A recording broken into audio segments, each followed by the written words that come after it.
Hey, so today I'm going to be talking to you guys about what you can expect to see if you got your new telescope.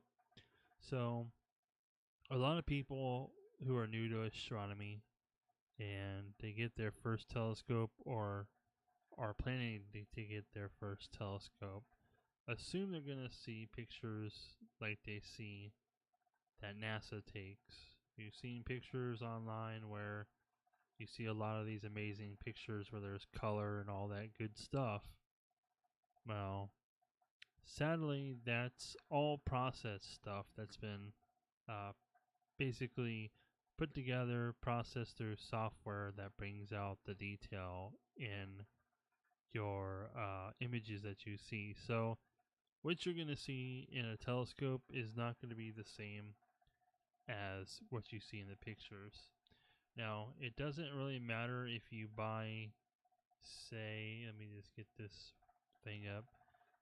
So it doesn't really matter if you buy a telescope like this, which is a great entry level telescope. There's probably other ones, but this is the first telescope that I started out with, and it's actually one of the telescopes I still use. And in fact, it's one of the telescopes that I actually recommend too.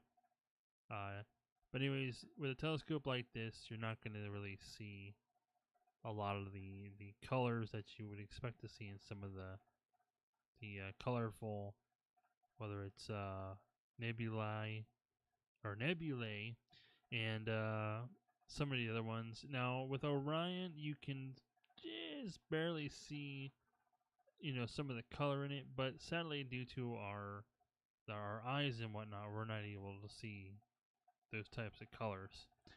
Now you could buy a telescope like the Power Seeker 80 EQ, or if you wanted to, you could. If you thought of buying one of these, which is like $3,000, having a telescope like this isn't gonna allow you to see that stuff either. What you see in the pictures. What this will do is it'll make the object look a little bit bigger, and you'll get more light collecting from it. But technically, you're not going to see the colors like you would see in the pictures.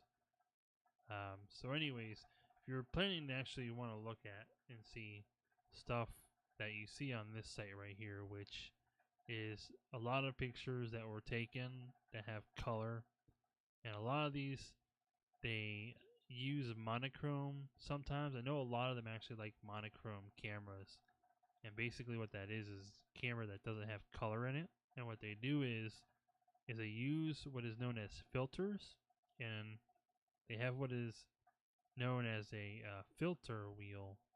It's basically uh, this circular object which they are able to sit eyepieces filters into. Sorry, and they're able to switch between the colors to add the colors in. Now, personally, to me, that's a lot of work. And if you're new to stuff like this, I don't think you're gonna want to be doing that. Even if somebody like me who's just only been doing this for a few years, it's a little over my head too. Maybe you're a lot more advanced than I am, and you learn faster. But it's some really expensive stuff. And when it comes to getting pictures like you see here, some of these galaxies and Messiers, and some of the nebulae, um, a lot of hours have been put into putting these together, and some of the software that a lot of these guys and ladies make their images into for processing are pretty expensive too. Some of them actually use free open source software like GIMP. Others they actually prefer a more expensive software, which to me it's an amazing software and it allows you to do amazing things all within it. It's known as PixInsight, not to plug any of that, but that's some of the stuff that they use. Some of them also use Photoshop as well, and probably some other software that I'm not aware of either. But those are the software that they use to process their images and bring out the color, sharpen it up, and make it look more better.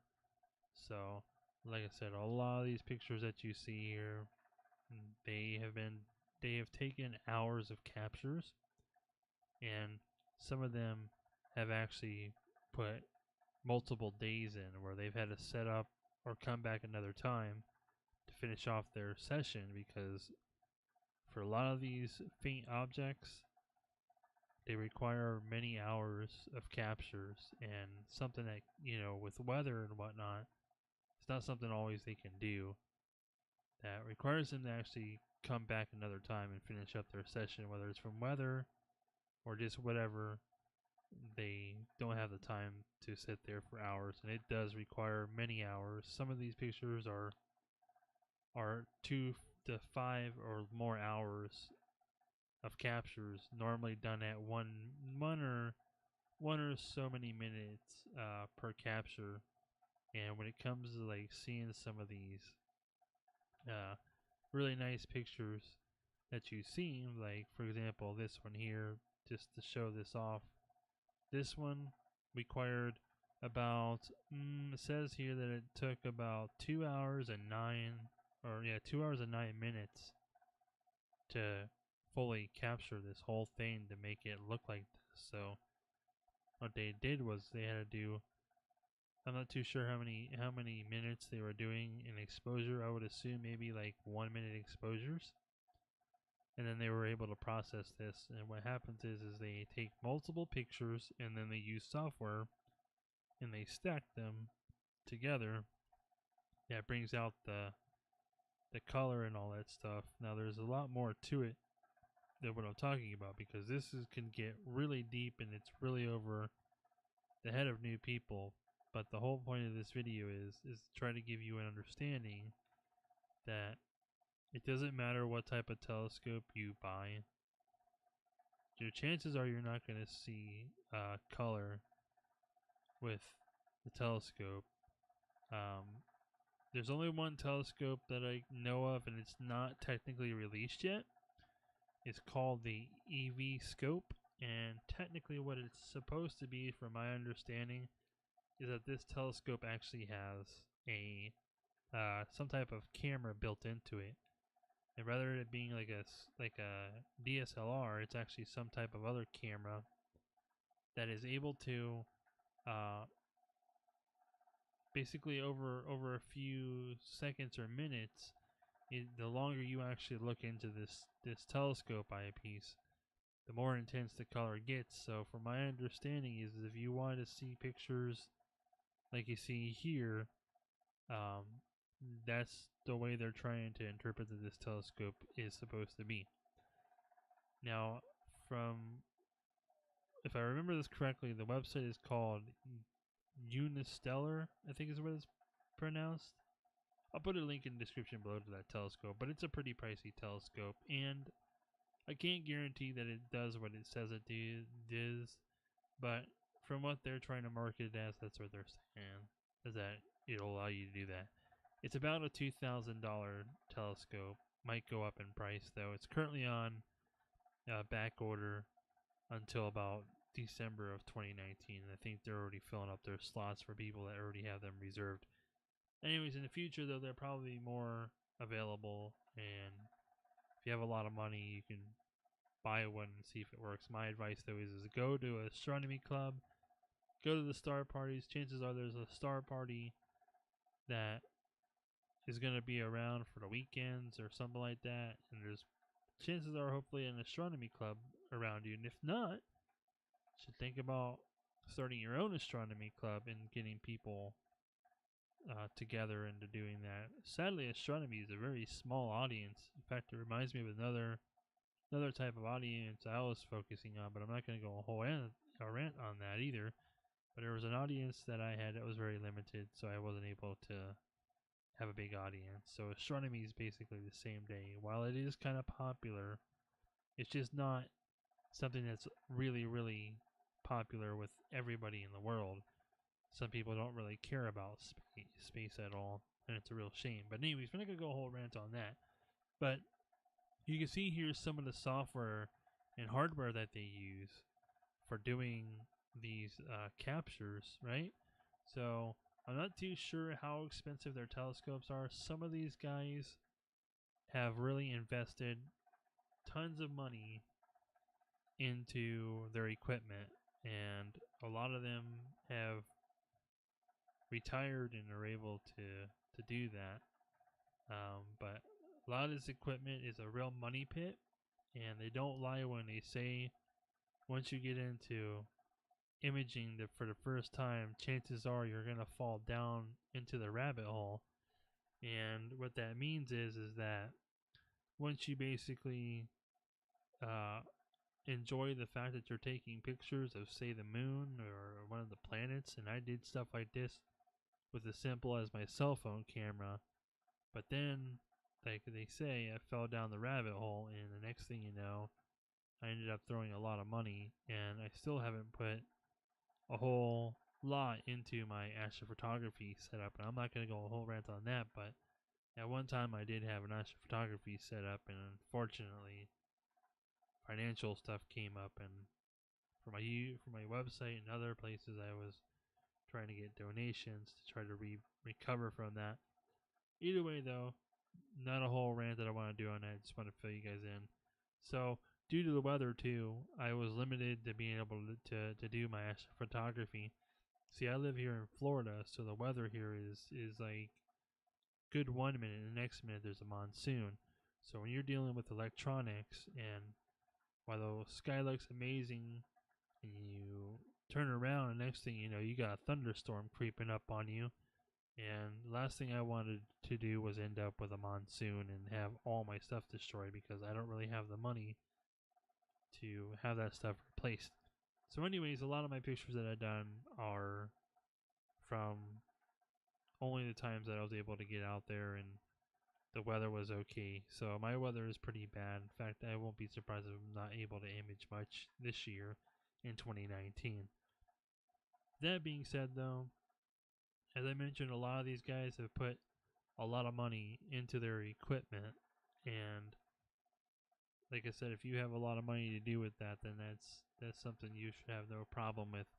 But as I was mentioning with the rabbit hole, it's one of those things where if you really enjoy it, chances are you're gonna want to spend more money. And I just want to let you guys know that I know it's something that's so amazing to do, and all that stuff. It's fun to share.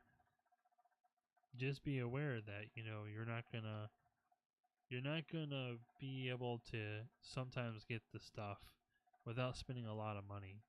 Um, and if that's not a problem for you, then you shouldn't have a problem.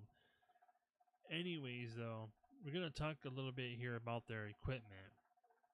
So the most important thing is, if you should decide to get into astrophotography, the most important thing, like everybody says who does astrophotography, is put the most money into a decent or a really good mount. It's really important because a telescope that has a mount like this, right, is not designed for astrophotography at all. Now, you could take your cell phone and put it over that eyepiece here, take pictures of the moon, and if you're really stable with your hands, or you have a phone mount, you can actually take pictures of some of the planets too if they're really bright. But a mount like this is not designed for astrophotography at all. And this one here is really not also designed for astrophotography either, because it's known as an alt azimuth mount, and the way that mount tracks is just not good for long exposures. Now, you can get away with this mount doing a short amount of exposure, but you're possibly going to have star trailing a little bit in it, maybe a little bloating in the stars. Personally, my this is just my opinion. I love telescopes that are refractors. So, for example, this is a refractor.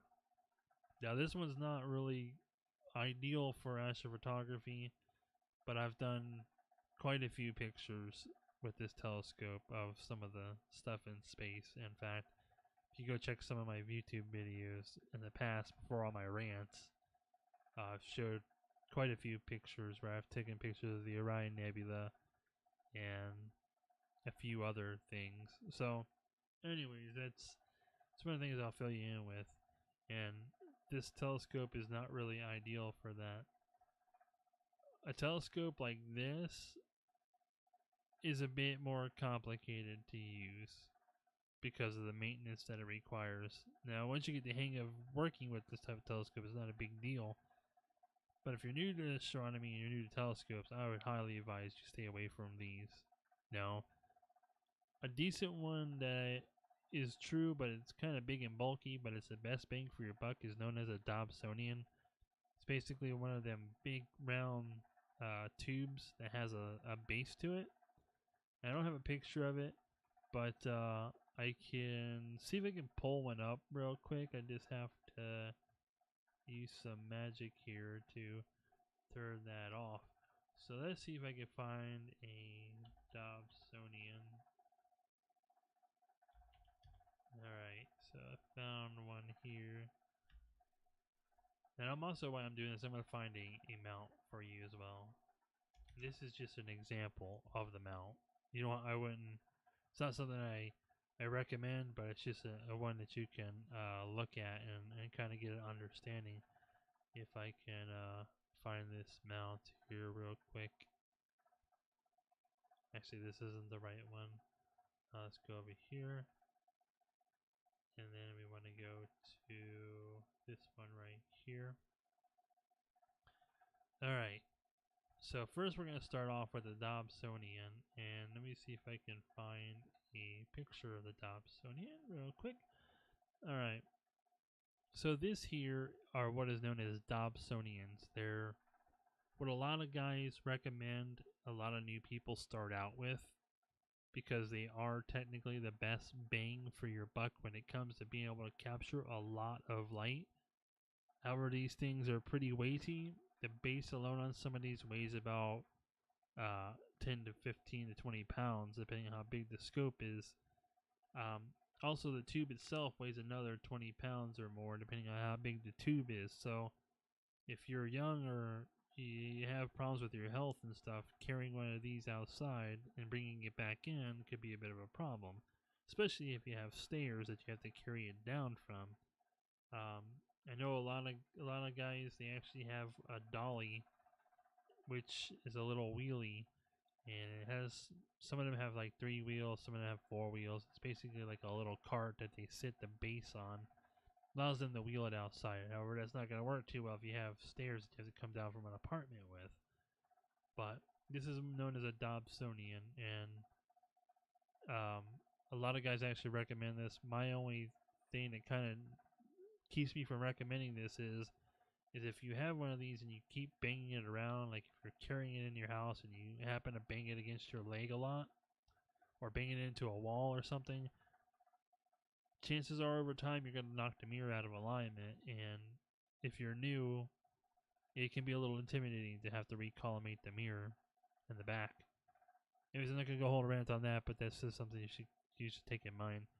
Now, when it comes to astrophotography, this is a mount that some people use. There's more expensive ones that a lot of the guys prefer to have because they're a lot better than this type of mount. This one, I had one of these, and to me it was alright, but I wanted to try something new, so I have a different one that I plan to get. Anyways, though, this one, some people actually use this one still. I've heard a lot of complaints about it. It's about $800. Sometimes you can get it for like $700 on the sale. But yeah, so this is one of the ones some of the people go with. A lot of the other guys, they prefer a little bit more stable amount and a little bit more better tracking. So this actual mount, I've heard, has a bit of problems sometimes. I don't remember what it was all about. I think it was about something about one of the axes that's on it. So anyways, it's not, I don't think it's really a big deal, but if you take astrophotography really serious, then you obviously want to go for the best of the best. But if you're just wanting to have a little bit of fun, then go with something like that. But this is known as a computerized telescope mount, and some of these can be a bit intimidating to learn how to use the computerized system in them. There's a few things that are required for you to do, like for example, setting your latitude and longitude in the controller, as well as keeping the settings for the date, as well as the daylight savings time. Sorry about that. I had a moment there. So daylight savings is really important that you have it off or on for whether it's daylight savings or not. And the latitude and longitude is required as well.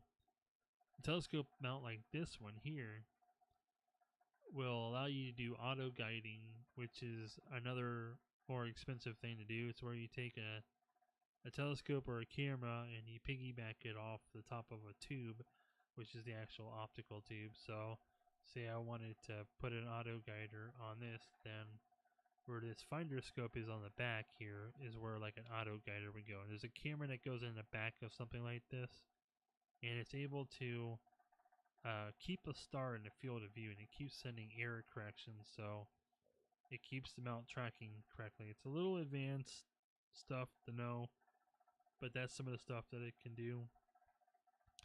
And that's basically where I'm going to end this rant at now.